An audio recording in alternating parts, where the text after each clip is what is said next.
আসসালামু আলাইকুম। শিক্ষার্থী বন্ধুরা কেমন আছো সবাই?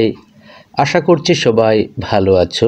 আজকের রসায়ন ক্লাসে তোমাদের সবাইকে জানাই স্বাগতম।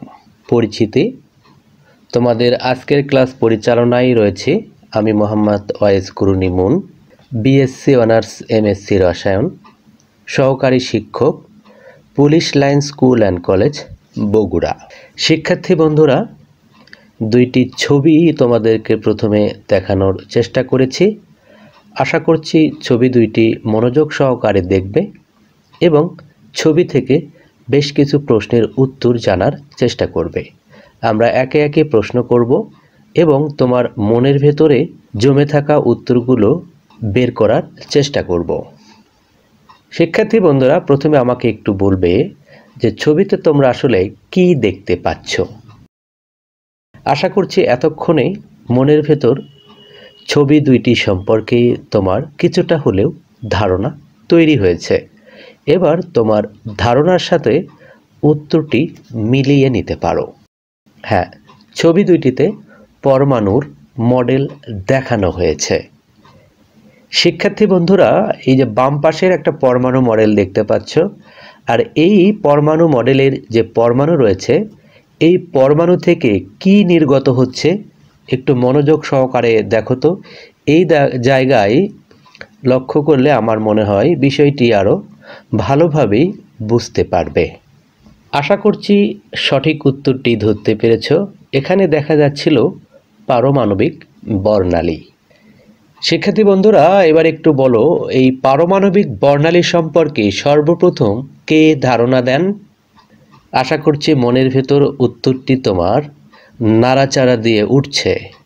একটু উত্তরটি মিলিয়ে নাও। বিজ্ঞানী নিলস বোর পারমাণবিক বর্ণালী সম্পর্কে সর্বপ্রথম ধারণা দেন। শিক্ষার্থী বন্ধুরা, আমরা যে দুটি ছবি দেখলাম এবং ছবি সম্পর্কে কিছু তথ্য জানলাম, এর আলোকেই আমাদের আজকের পাঠ। চিন্তা করো আজকে আমরা কোন বিষয় পাঠ করতে যাচ্ছি। আমার মনে হয় ধরতে পেরেছ। আমাদের আজকের পাঠ বোর পরমাণু মডেল। শেখনফল। এই পাঠ শেষে শিক্ষার্থী বন্ধুরা তোমরা বোর পরমাণু মডেলের মতবাদসমূহ উল্লেখ করতে পারবে। বোর পরমাণু মডেলের মতবাদসমূহ ব্যাখ্যা করতে পারবে। বোর পরমাণু মডেলের ব্যর্থতার কারণ বলতে পারবে। বোর পরমাণু মডেলের সীমাবদ্ধতা বিশ্লেষণ করতে পারবে এবং সর্বশেষ রাদারফোর্ড ও বোর পরমাণু মডেলের সাদৃশ্য ও বৈসাদৃশ্য ব্যাখ্যা করতে পারবে। শিক্ষার্থী বন্ধুরা, আবার দুইটি ছবি নিশ্চয় দেখতে পাচ্ছ। ডান পাশে যার ছবি দেখতে পাচ্ছ, ইনি কে বলো তো? ইনি হলেন নিলস বোর। পরমাণুর গঠন এবং একই সাথে পারমাণবিক বর্ণালী ব্যাখ্যার জন্য নিলস বোর 1913 সালে তার বিখ্যাত পরমাণু মডেল প্রকাশ করেন। তোমরা নিশ্চয়ই জানো 1911 সালে বিজ্ঞানী রাদারফোর্ড তার বিখ্যাত সৌর মডেল প্রদান করেছিলেন। সেই মডেল মূলত সংশোধন করে 1913 সালে নতুন একটি মডেল উপস্থাপন করেন বিজ্ঞানী নিলস বোর। কোয়ান্টাম তত্ত্বের ওপর প্রতিষ্ঠিত বোর পরমাণু মডেলের মতবাদসমূহ হল, অর্থাৎ বোর যে পরমাণু মডেল উপস্থাপন করেন সেই পরমাণু মডেলের মতবাদসমূহ প্রধানত 3 ভাগে বিভক্ত। একটি হলো শক্তি স্তর বিষয়ক মতবাদ, কৌণিক ভরবেগ বিষয়ক মতবাদ এবং শক্তির বিকিরণ বিষয়ক মতবাদ। এক কথায় বলতে পারি আমরা, বোর যে পরমাণু মডেল উপস্থাপন করেছিলেন সেটি মূলত 3টি ভাগে বিভক্ত ছিল। প্রথমে আমরা আলোচনা করব বোর পরমাণু মডেলের যে শক্তি স্তর বিষয়ক মতবাদ ছিল সেই সম্পর্কে। পরমাণুতে নিউক্লিয়াসকে কেন্দ্র করে ঘূর্ণায়মান ইলেকট্রন সমূহ যে কোনো পথে ইচ্ছামতো বিচরণ করতে পারে না।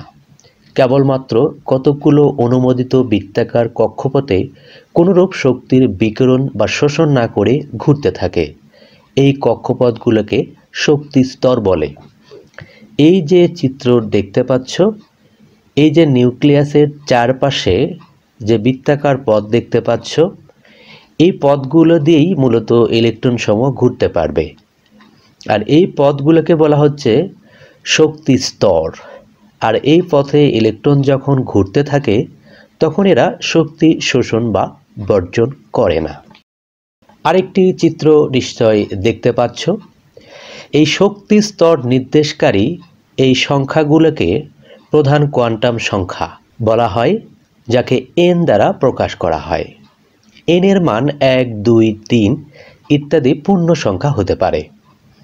এই যে নিউক্লিয়াসের চারপাশে বৃত্তাকার যে শক্তি স্তর দেখতে পাচ্ছিলে, এদেরকে প্রধান কোয়ান্টাম সংখ্যা বলা হয় এবং এদেরকে এন দ্বারা সূচিত করা হয়। এবং এন এর মান হবে 1 থেকে শুরু করে যে কোনো পূর্ণ সংখ্যা। এই শক্তি স্তরগুলোকে কে, এল, এম, এন ইত্যাদি দ্বারাও সূচিত করা হয়। অর্থাৎ এন এর মান যখন 1 হবে সেটা হবে প্রথম শক্তি স্তর, যাকে আমরা কে শেল বলে থাকি। এন এর মান যখন 2 হবে তখন হবে এল শক্তি স্তর। একইভাবে এন এর মান যখন 3 হবে তখন হবে এম শক্তি স্তর। এন এর মান যখন 4 হবে তখন হবে এন শক্তি স্তর। আমরা এদেরকে কে, এল, এম, এন ইত্যাদি শেল নামেও চিনে থাকি। নিউক্লিয়াস থেকে যত দূরে যাওয়া যায় কক্ষপথের শক্তিও তত বৃদ্ধি পায়। অর্থাৎ আমরা নিউক্লিয়াস থেকে প্রথম যে শক্তি স্তর দেখতে পাচ্ছ, এটার চেয়ে দ্বিতীয় শক্তি স্তর যেটি রয়েছে আমাদের, তার শক্তি কি হবে? বেশি হবে। অর্থাৎ নিউক্লিয়াস থেকে কক্ষপথের দূরত্ব যত বেশি হবে তাদের শক্তিও তত কি হবে? বেশি হবে। তার মানে কে থেকে এল এর শক্তি বেশি, এল থেকে এম এর শক্তি আরও কি হবে? বেশি হবে। এবার আমরা জানব কৌণিক ভরবেগ বিষয়ক মতবাদ সম্পর্কে। তোমরা একটি চিত্র নিশ্চয় দেখতে পাচ্ছ। নিউক্লিয়াসকে কেন্দ্র করে ইলেকট্রন সমূহ তার চারপাশে বৃত্তাকার পথে পরিভ্রমণ করছে। প্রতিটি স্তরে পরিভ্রমণরত ইলেকট্রনের কৌণিক ভরবেগ নির্দিষ্ট এবং তা h/2π এর পূর্ণ সংখ্যার সরল গুণিতক। অর্থাৎ কোনো একটি শক্তি স্তরে ঘূর্ণনরত ইলেকট্রনের কৌণিক ভরবেগ mvr = n × h/2π, যেখানে m = ইলেকট্রনের ভর, যার মান 9.11 × 10⁻³ কেজি অথবা -28 গ্রাম। এখানে ভি হচ্ছে বৃত্তাকার পথে ইলেকট্রনের গতিবেগ, এখানে আর হলো বৃত্তাকার কক্ষপথের ব্যাসার্ধ এবং এইচ হলো প্রাঙ্কের ধ্রুবক, যার মান 6.624 ×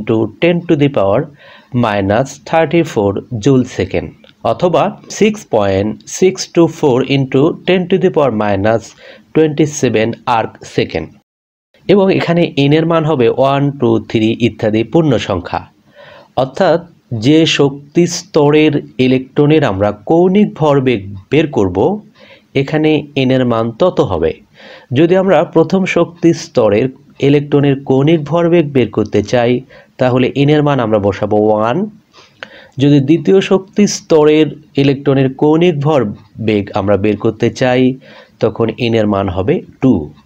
অর্থাৎ এই সূত্র ব্যবহার করে আমরা অতি সহজে যে কোনো শক্তি স্তরের ইলেকট্রনের কৌণিক ভরবেগ নির্ণয় করতে পারব।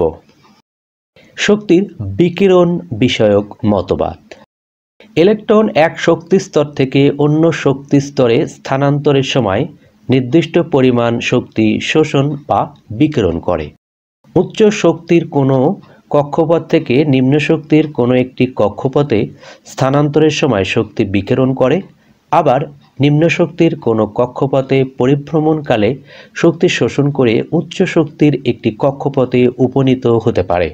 সহজে যদি আমরা এটি বলার চেষ্টা করি তা হলো, একটি ইলেকট্রন তার নির্দিষ্ট কক্ষপথেই ঘুরতে থাকে, কিন্তু কোনো কারণে সেই ইলেকট্রন যদি শক্তি অর্জন করে তাহলে এটি সেই শক্তি স্তর থেকে উচ্চ শক্তি স্তরে গমন করবে। একইভাবে উচ্চ শক্তি স্তর থেকে কোনো ইলেকট্রন যদি শক্তি বর্জন করে বা বিকিরণ করে তাহলে সেটি নিম্ন শক্তি স্তরে গমন করবে। যদি নিম্ন শক্তির কক্ষপথে শক্তি E1 এবং উচ্চ শক্তির কক্ষপথে শক্তি E2 হয়, তাহলে বিকিরিত বা শোষিত শক্তিকে ডেল E দ্বারা প্রকাশ করে নিম্নরূপেও লেখা যায়, অর্থাৎ E2 minus E1 is equal del E। অর্থাৎ একটি ইলেকট্রন নিম্ন শক্তি স্তর থেকে উচ্চ শক্তি স্তরে যাক অথবা উচ্চ শক্তি স্তর থেকে নিম্ন শক্তি স্তরে আসুক না কেন, এই ক্ষেত্রে শোষিত বা বিকিরিত শক্তির পরিমাণ সমান হবে, কারণ যে শক্তি শোষণ করে সে উচ্চ শক্তি স্তরে যাবে, ঠিক একই পরিমাণ শক্তি বিকিরণ করে সে আবার নিম্ন শক্তি স্তরে ফিরে আসবে। এই জন্য বিকিরিত বা শোষিত শক্তিকে আমরা বলতে পারি del E is equal E2 minus E1। আবার ডেল ই সমান সমান লেখা যায় এইচ নিউ। আবার এইচ নিউ এর একটি সূত্র আমরা লিখতে পারি H nu is equal HC by lambda. এখানে ডেল ই হচ্ছে দুটি শক্তি স্তরের ইলেকট্রনের শক্তির পার্থক্য। এখানে এইচ হচ্ছে প্লাঙ্কের ধ্রুবক, যার মান আমরা ইতিমধ্যে জেনেছি। এখানে নিউ হলো বিকিরিত তড়িৎ চুম্বকীয় রশ্মির ফ্রিকোয়েন্সি। এখানে ল্যামডা হচ্ছে তরঙ্গের কম্পাঙ্ক। আর আমরা E2 বলেছি হচ্ছে উচ্চ শক্তি স্তরের শক্তি এবং E1 হচ্ছে নিম্ন শক্তি স্তরের শক্তি। আর এখানে C হচ্ছে আলোর বেগ, যার মান আমরা জানি 3 × 10⁸ মিটার পার সেকেন্ড। বোর পরমাণু মডেলের ব্যর্থতার কারণ জেনে নেই। আমরা জানি যে কোনো একটি বৈজ্ঞানিক তত্ত্ব উপস্থাপন করলে তার সফলতার পাশাপাশি কিছু ব্যর্থতা থেকে যায়। এই যে বোর যে পরমাণু মডেলটি উপস্থাপন করেছিলেন তারও অনেকগুলো ব্যর্থতা বা সীমাবদ্ধতা আছে। আমরা ব্যর্থতা বা সীমাবদ্ধতা একটু পর আলোচনা করব। শুরুতে আমরা জেনে নিতে চাই যে বোর যে পরমাণু মডেলটি উপস্থাপন করেছিলেন এটির কিছু ব্যর্থতা আছে কেন। আসলে বোর তত্ত্বে ইলেকট্রনকে আধানযুক্ত কণা রূপে গণ্য করা হয়েছে এবং ধরা হয়েছে যে ওই ইলেকট্রনগুলো নিউক্লিয়াসকে কেন্দ্র করে সুনির্দিষ্ট ব্যাসার্ধ বিশিষ্ট বৃত্তাকার কক্ষপথে আবর্তন করে। এই মডেলে ইলেকট্রনের তরঙ্গ ধর্মকে বিবেচনা করা হয়নি। আসলে ইলেকট্রনকে বোর একটি কণার সাথে তুলনা করেছেন, অর্থাৎ ইলেকট্রনকে বা ইলেকট্রনের ধর্মকে কণার ধর্মের সাথে তুলনা করেছেন। কিন্তু ইলেকট্রনের আরেকটি ধর্ম আছে, সেটি হলো তরঙ্গ ধর্ম, যে তরঙ্গ ধর্মের কথা উনি বিবেচনায় আনেননি।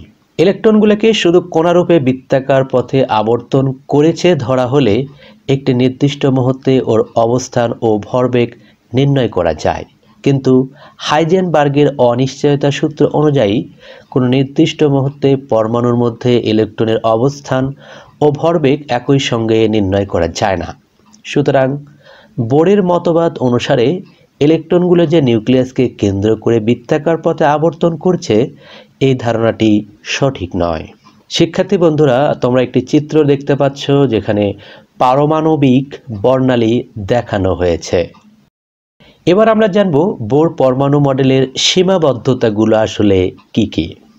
1 নম্বর, বোর পরমাণু মডেল অনুসারে পরমাণুর প্রতিটি ইলেকট্রনের অবস্থান ও তার গতিবেগ সুনির্দিষ্ট এবং নির্ণয় করা সহজ, কিন্তু হাইজেনবার্গের অনিশ্চয়তা নীতি মতে ইলেকট্রনের অবস্থান ও ভরবেগ একত্রে কখনো সঠিকভাবে নির্ণয় করা সম্ভব নয়। অর্থাৎ হাইজেনবার্গের অনিশ্চয়তা নীতি অনুসারে আমরা জানি যে কোনো একটা গতিশীল ইলেকট্রনের অবস্থান যদি আমরা সঠিকভাবে নির্ণয় করতে চাই তাহলে তার ভরবেগ সঠিকভাবে নির্ণয় করা যাবে না। আবার যদি ভরবেগ সঠিকভাবে নির্ণয় করতে চাই তাহলে তার অবস্থান সঠিকভাবে নির্ণয় করা যাবে না। অর্থাৎ ইলেকট্রনের যে কোনো একটি হয় অবস্থা না হয় ভরবেগ, যে কোনো একটি আমরা সঠিক নির্ণয় করতে পারবো, অপরটি সঠিকভাবে নির্ণয় করতে পারবো না। তোমরা জানো হাইজেনবার্গের অনিশ্চয়তা নীতিকে নিম্নরূপ গাণিতিকভাবে লেখা যায় del x into del p is greater than or equal to h by 4 pi, যেখানে del x অবস্থানে অনিশ্চয়তা বা পরিবর্তন বোঝানো হয় এবং del p ভরবেগের অনিশ্চয়তা বা পরিবর্তন বোঝানো হয় এবং h হচ্ছে প্লাঙ্কের ধ্রুবক। বোর পরমাণু মডেলের আরও সীমাবদ্ধতা আমরা দেখতে চাই। 2 নাম্বার, বোর পরমাণু মডেল অনুসারে পাশাপাশি দুটি ভিন্ন শক্তির মধ্যে ইলেকট্রন স্থানান্তরিত হলে বর্ণালীতে কেবল একটি রেখা সৃষ্টি হতে পারে, কিন্তু সূক্ষ্ম বর্ণালীবীক্ষণ যন্ত্র দ্বারা পরীক্ষা করলে পরমাণুসমূহের বর্ণালীতে একটি রেখার স্থানে সূক্ষ্ম সূক্ষ্ম কয়েকটি রেখার অবস্থান দেখা যায়। বোরের মতবাদে এই রেখাগুলোর উৎপত্তির ব্যাখ্যা করা নাই। আমি যদি সংক্ষেপে বলতে চাই, সেটি হলো বোরের যে তত্ত্ব বা মডেল, সে অনুসারে ইলেকট্রন যখন শক্তি শোষণ বা বর্জন করে নিম্ন বা উচ্চ শক্তি স্তরে গমন করে তখন আমরা বর্ণালী পাই। যখন শক্তি বর্জন করে তখন হয় বিকিরণ বর্ণালী, আর যখন শক্তি শোষণ করে তখন হবে শোষণ বর্ণালী। বোরের তত্ত্ব অনুসারে বর্ণালীতে যে রেখা থাকার কথা সেটি সিঙ্গেল বা একটি রেখা থাকার কথা, কিন্তু বাস্তবে রেখাগুলো পরীক্ষা করে দেখা গেছে ওই একটি রেখার মাঝে অসংখ্য ক্ষুদ্র ক্ষুদ্র রেখাও রয়েছে, যে সম্পর্কে কোনো ধারণা বোর পরমাণু মডেলে পাওয়া যায়নি।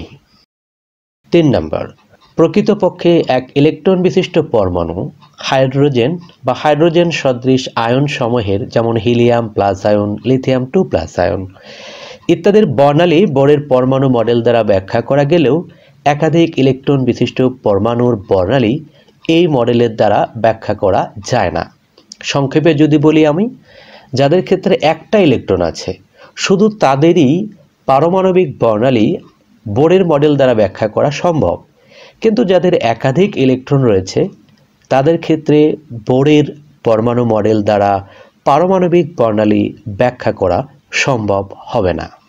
4 নম্বর, বোর পরমাণু মডেলে বলা হয়েছে ইলেকট্রনগুলো শুধু বৃত্তাকার কক্ষপথে ঘোরে, কিন্তু পরে প্রমাণিত হয় ইলেকট্রন শুধু বৃত্তাকার কক্ষপথে নয়, উপবৃত্তাকার কক্ষপথে ঘোরে, যাকে আমরা উপশক্তি স্তর বা অরবিটাল বলে থাকি। অর্থাৎ বোর তার পরমাণু মডেলে শুধু বৃত্তাকার কক্ষপথ তথা অরবিটের কথা বলেছে, কিন্তু অরবিটাল সম্পর্কে কোনো ধারণা দেননি। 5 নম্বর, এই মডেল আপেক্ষিকতার তত্ত্ব অর্থাৎ E=mc² মেনে চলে না, যেটি একটি প্রমাণিত সূত্র। তোমরা জানো আইনস্টাইন এই সূত্রটি আবিষ্কার করেছেন। 6 নম্বর, এই মডেলের সাহায্যে জিম্যান ও স্টার্ক ফলাফল বর্ণনা করা যায় না, যেটা খুবই গুরুত্বপূর্ণ একটি বিষয় ছিল, যেটি এই মডেলের সাহায্যে আমরা ব্যাখ্যা বা বর্ণনা পাইনি। এবার আমরা দেখব রাদারফোর্ড ও বোর পরমাণু মডেলের সাদৃশ্য কী কী, অর্থাৎ বোর এবং রাদারফোর্ড যে দুটি ভিন্ন ভিন্ন মডেল দিয়েছেন তাদের মধ্যে কি কি মিল রয়েছে। 1 নম্বর, রাদারফোর্ড ও বোর মডেল দ্বারা শুধু এক ইলেকট্রন বিশিষ্ট পরমাণুর গঠন ব্যাখ্যা করা যায়। উভয় মডেল অনুসারে পরমাণুর অভ্যন্তরস্থ বেশিরভাগ স্থান ফাঁকা। 3 নম্বর, রাদারফোর্ড ও বোর মডেল অনুসারে পরমাণুর কেন্দ্রে ধনাত্মক আধান ও প্রায় সমগ্রই ভর কেন্দ্রীভূত থাকে। মূলত প্রধান এই 3টি বৈশিষ্ট্য রাদারফোর্ড এবং বোরের মডেলের ক্ষেত্রে একই।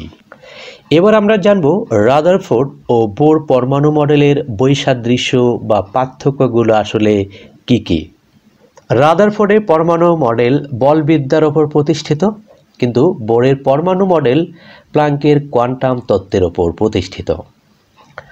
রাদারফোর্ডের পরমাণু মডেলে শক্তি স্তরের আকার আকৃতি সম্বন্ধে কোনো ধারণা দেওয়া হয়নি, কিন্তু বোরের পরমাণু মডেলে ইলেকট্রনগুলোর আবর্তনের জন্য কতকগুলো নির্দিষ্ট ও সুস্থির বৃত্তাকার শক্তি স্তরের অর্থাৎ কক্ষপথের ধারণা দেওয়া হয়েছে। রাদারফোর্ডের তত্ত্ব দ্বারা পরমাণুর সুস্থিতি ব্যাখ্যা করা যায় না। অপরদিকে বোরের তত্ত্ব পরমাণুর সুস্থিতি ব্যাখ্যা করতে সমর্থ হয়। এই মডেল দ্বারা শক্তির শোষণ বা বিকিরণ সম্বন্ধে কোনো ধারণা দেওয়া হয়নি, অর্থাৎ রাদারফোর্ডের পরমাণু মডেল দ্বারা শক্তির শোষণ বা শক্তির বিকিরণ সম্পর্কে কোনো ধারণা পাওয়া যায়নি। অপরদিকে বোরের পরমাণু মডেলে শক্তির শোষণ ও বিকিরণ সম্পর্কে ধারণা দেওয়া হয়েছে। এই মডেল দ্বারা পারমাণবিক বর্ণালী ব্যাখ্যা করা যায় না। এই মডেল দ্বারা হাইড্রোজেন বা হাইড্রোজেনের মতো যাদের একটি করে ইলেকট্রন রয়েছে তাদের পারমাণবিক বর্ণালী ব্যাখ্যা করা যায়। সর্বশেষ, রাদারফোর্ডের পরমাণু মডেল ইলেকট্রনের কৌণিক ভরবেগের কোনো ধারণা দেয় না, কিন্তু বোরের পরমাণু মডেলের সাহায্যে আমরা ইলেকট্রনের কৌণিক ভরবেগ সম্পর্কে ধারণা পেয়ে থাকি। আরেকটি মূল্যায়ন আমরা করতে চাই। তোমরা দেখো, কত সালে নিলস বোর তার বিখ্যাত পরমাণু মডেল প্রকাশ করেন? আশা করছি এটি সহজেই করতে পারবে। সেটি হলো 1913 সালে। নিচের কোনটির প্রধান কোয়ান্টাম সংখ্যার মান হতে পারে না? তোমরা আগে জেনেছ প্রধান কোয়ান্টাম সংখ্যার মান সবসময় পূর্ণ সংখ্যা হয়, যেহেতু এখানে 1, 2, 3 এগুলো পূর্ণ সংখ্যা, কাজেই এখানে 1/2 অর্থাৎ হাফ, এটি প্রধান কোয়ান্টাম সংখ্যার মান হতে পারবে না। আরেকটি প্রশ্ন এখানে দেওয়া হয়েছে, নিচের কোনটির বর্ণালী ব্যাখ্যা বোর পরমাণু মডেল দ্বারা করা যায় না? তোমরা জানো, বোর পরমাণু মডেল দ্বারা আমরা এক ইলেকট্রন বিশিষ্ট মৌল বা পরমাণু বা আয়নের বর্ণালী ব্যাখ্যা করতে পারবো। বাকি যাদের ক্ষেত্রে একাধিক ইলেকট্রন রয়েছে তাদের বর্ণালী বোরের মডেল দ্বারা ব্যাখ্যা করা যাবে না। তাহলে দেখো, এখানে হিলিয়াম ইলেকট্রন দান বা গ্রহণ করেনি, হিলিয়ামের ইলেকট্রন রয়েছে 2টি, কাজে এর বর্ণালী বোরের মডেল দ্বারা ব্যাখ্যা করা যাবে না। তাছাড়া হিলিয়াম এখানে একটি ইলেকট্রন দান করেছে, একটি রয়েছে, ব্যাখ্যা করা যাবে। হাইড্রোজেনের ইলেকট্রন একটি, এর বর্ণালী ব্যাখ্যা করা যাবে। লিথিয়াম 3টি ইলেকট্রনের মধ্যে 2টি ত্যাগ যদি করে, থাকবে একটি, যার বর্ণালী বোর মডেল দ্বারা সহজেই ব্যাখ্যা করা যাবে। শিক্ষার্থী বন্ধুরা, আমরা আজকের আলোচনার একদম শেষ পর্যায়ে এসেছি। তোমাদের একটি বাড়ির কাজ দিতে চাই, বাসায় কাজটি করবে। পরবর্তীতে স্কুল খুললে সেটি স্কুলের বিষয় শিক্ষককে দেখাবে, অথবা বাসায় এমন কেউ থাকলে যে কিনা রসায়ন সম্পর্কে মোটামুটি ভালো ধারণা রাখে, তাকে এটি দেখাতে পারো। সেটি হলো বোর পরমাণু মডেল ও রাদারফোর্ডের পরমাণু মডেলের মধ্যে কার মডেল অধিক গ্রহণযোগ্য, যুক্তি সহ আলোচনা করো। আমরা ইতিমধ্যেই রাদারফোর্ডের পরমাণু মডেল সম্পর্কে আগেও জেনেছি। এই অধ্যায়েও কিছু আমরা বোর এবং রাদারফোর্ডের পরমাণু মডেলের তুলনা করেছি। তাতে করে সহজেই আশা করছি এই প্রশ্নের উত্তরটি করতে পারবে।